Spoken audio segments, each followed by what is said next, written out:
Hey guys, welcome to my channel Ramya Talks. ఈరోజు special the most common recipe in Telangana sarvapindi. So దీన్ని easy and tasty with less oil ఎలా చేసుకోవాలో చూసే ముందు మీరు కనుక నా ఛానల్కి కొత్తగా వచ్చినట్టయితే సబ్స్క్రైబ్ చేయడం మాత్రం మర్చిపోకండి.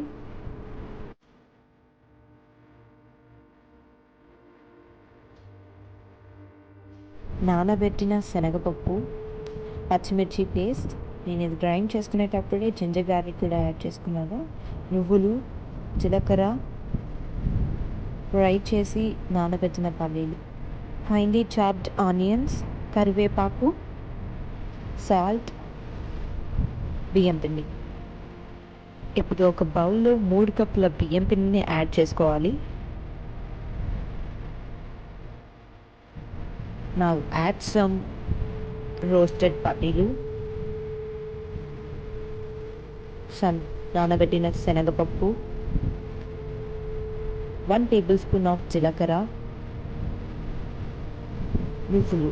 ఇక్కడ నువ్వులు ఎంత ఎక్కువగా వేసుకుంటే అంత మంచి ఫ్లేవర్ అండ్ టేస్ట్ వస్తుంది. మీకు నచ్చకపోతే మీరు స్కిప్ చేసేయచ్చు. అండ్ కరివేపాకు, ఆనియన్స్ కూడా ఇక్కడ కీ ఇంగ్రీడియంట్. మీకు వీలైతే స్ప్రింగ్ ఆనియన్స్ యూస్ చేయండి, ఇంకా చాలా బాగుంటుంది. యాడ్ పచ్చిమిర్చి పేస్ట్ అండ్ సాల్ట్. ఇక్కడ మీరు పచ్చిమిర్చి పేస్ట్కి బదులు కారం కూడా యూస్ చేసుకోవచ్చు.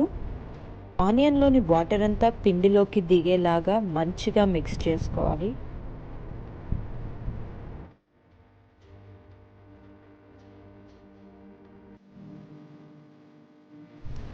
ఇప్పుడు కొద్ది కొద్దిగా వాటర్ యాడ్ చేసుకుంటూ పిండిని సాఫ్ట్గా కలుపుకోవాలి. పిండి మరీ గట్టిగా ఉండకూడదు, మెత్తగా ఉండకూడదు, సాఫ్ట్గా ఉండాలి.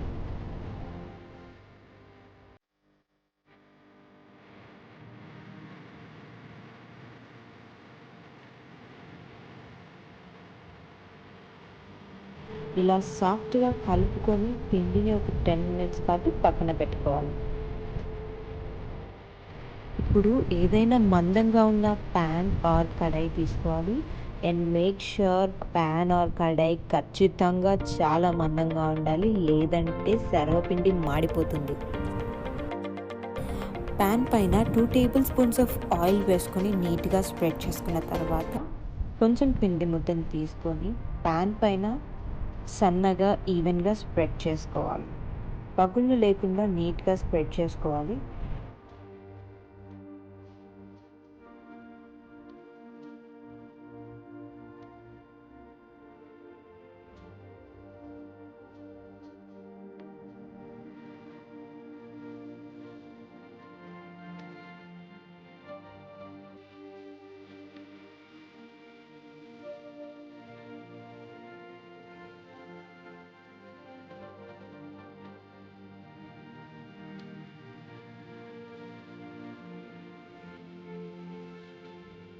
ఇలా స్ప్రెడ్ చేసుకున్న పిండిలో అక్కడక్కడ హోల్స్ చేసుకోవాలి. ఆ హోల్స్లో కొద్ది కొద్దిగా ఆయిల్ వేసుకోవాలి. ఇలా హోల్స్ చేయడం వల్ల సర్వపిండి మొత్తం ఈవెన్గా కాలుతుంది.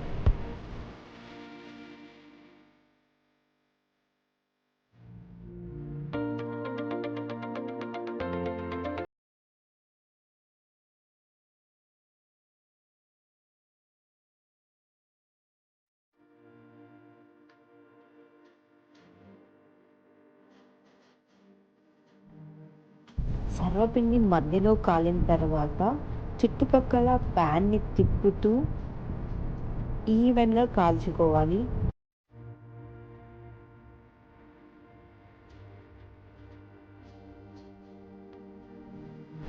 సో ఇప్పుడు మీరు వీడియోలో చూస్తున్నట్టుగా ప్యాన్ని తిప్పుతూ ఇలా రౌండ్గా ఎడ్జెస్కి తిప్పుతూ కాల్చుకోవాలి.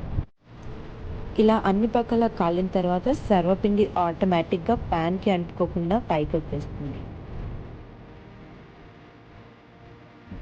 ఇది కాలుతున్న టైంలో ఇంకో కడాయి లేదా ప్యాన్ తీసుకొని దాని మీద పిండి స్ప్రెడ్ చేసుకొని రెడీగా ఉంచుకోవచ్చు, లేదంటే ఇంకో స్టవ్ మీద పెట్టి కాల్చుకోవచ్చు.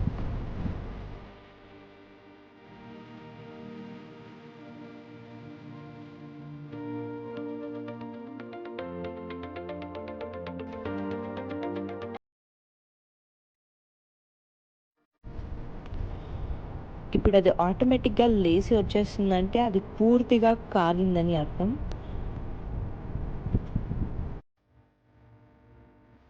ఇలా మీరు ఏదైనా స్పూన్ ఆర్ ఎనీథింగ్ పెట్టి చెక్ చేసుకోవచ్చు అది కాలిందా లేదా అనేసి. ఇది మొత్తం కంప్లీట్‌గా కాలిపోయింది. ఒక 5 మినిట్స్ పాటు చల్లారనిచ్చి ప్లేట్‌లోకి సర్వ్ చేసేయండి. చూస్తున్నారు కదా! అది ఎంత నీట్‌గా ఎర్రగా కాలిందో.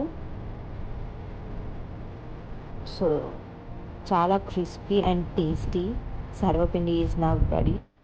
ఇది చల్లారుతున్న కొద్దీ క్రిస్పీగా, టేస్టీగా అవుతుంది. మీరు కూడా ఈ రెసిపీని మీ ఇంట్లో ట్రై చేసి ఎలా వచ్చిందో కామెంట్ చేయండి. If you liked the video, give it a big thumbs up and don't forget to subscribe to my channel Ramya Talks. Thank you.